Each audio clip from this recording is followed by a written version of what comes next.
tubaniriza mwena abagenda masono kwanga mutugwera kwa Swax 256 kyemukola kyamanyi okubanga mwekomidde ku mukutu guno kubanga gwe gusinga amawulira agenda kuwagabutikidde eddiini y'Obuislam era nga babadde beetegefu nnyo okuyingira ekisiibo kye tugenda okubanga tutandika nnaku z'omwezi 13 omwezi ogwokuna tufunye amawulire olunaku olwaleero nga tegatuyisiza bulungi ng'abasiraamu mu ggwanga okutwaliza awamu gano nga gavudde ku muzikiti ekibuli okulizayininga kwa Sheikh Sulaiman Ndirangwa ng'ennaku z'omwezi 16 omwezi gwali gwa Desemba omwaka gwa 2015 yalondebwa ku bwa Supreme Mufti ekibuli ono nga yaddira mu bigere Sheikh Zubair Kayongo waaviriddeyo okulangirira nga bwalekulidde woofiisi eno abadde agimazeemu emyaka 6 mirambirira. Ono agamba nti waliyo okusika omuguwa okuyitiridde ekibuli mu nkola y'emirimu kyatabadde tayagala. Agamba nti obusiraamu bunene nnyo okusinga ku ye, okulekulira kwe tekuyinza kugaana busiraamu kugenda mu maaso. Kwamukuwe osooka omuwulire. Bismillahirrahmanirrahim.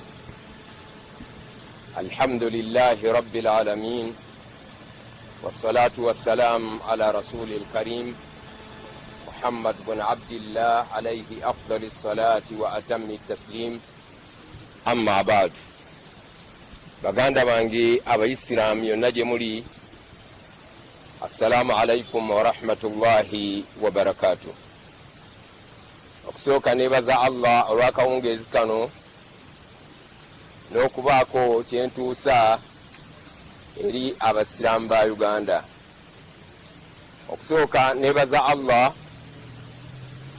oyo yampa omukisa ogw'okuweereza obusiraamu era nembuweereza, n'okwebaza baganda bange bonna benkoze nabo bakadhi okuva mu bitundu by'eggwanga, abakulu b'amatwale, baimaamu, mbeebaza nnyo olw'omulimu omulungi n'enkolagana ennungi gye tubadde nayo. Nsaba Allah subhanahu wa ta'ala abongere emikisa era abawe obwangu mu mirimu gyammwe.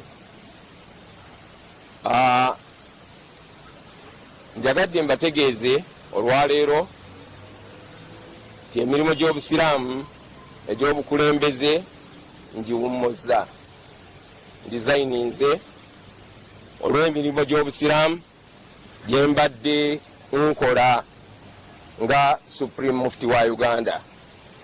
Ngiwummuza ku lw'ekitiibwa ky'obusiraamu, ku lw'okukuuma obusiraamu, ku lw'obukulu bw'obusiraamu, kubanga nga nze Supreme Mufti Sheikh Sulaiman Kasule Ndirangwa sirina kyendi ku busiraamu. Obusiraamu bugazi nnyo, obusiraamu bunene nnyo. Ku lw'obulungi bw'obusiraamu sisobola kusika muguwa na bakadde bange okudda eno n'eno, y'ensonga nsazeewo ndekulire oba ndizayininge emirimu gye mbadde nkola, ate mpa omukisa ne baganda bange abalala okubaako bye batuukiriza. Wenkomye alhamdulillah, ate nsaba Katonda baganda bange nabo basimbule bavaawo bongereyo ate batuukirize ebyesobodde kukola. Mwekyo nebaza Katonda olw'omukisa ogwampeebwa mpeereze n'empeereza, n'okwebaza bakadde bange abanfunyisa omukisa ogwo, ate n'okubeebaza byonna bye bakoze, ne bandera, ne bannuŋŋamya, ne bantuusa we bantuusizza okutuusa lwensazeewo ku lw'obulungi bw'obusiraamu obutasika miguwa nyimirize emirimu egyo, ate baganda bange abalala babe nga bagenda mu maaso nagyo.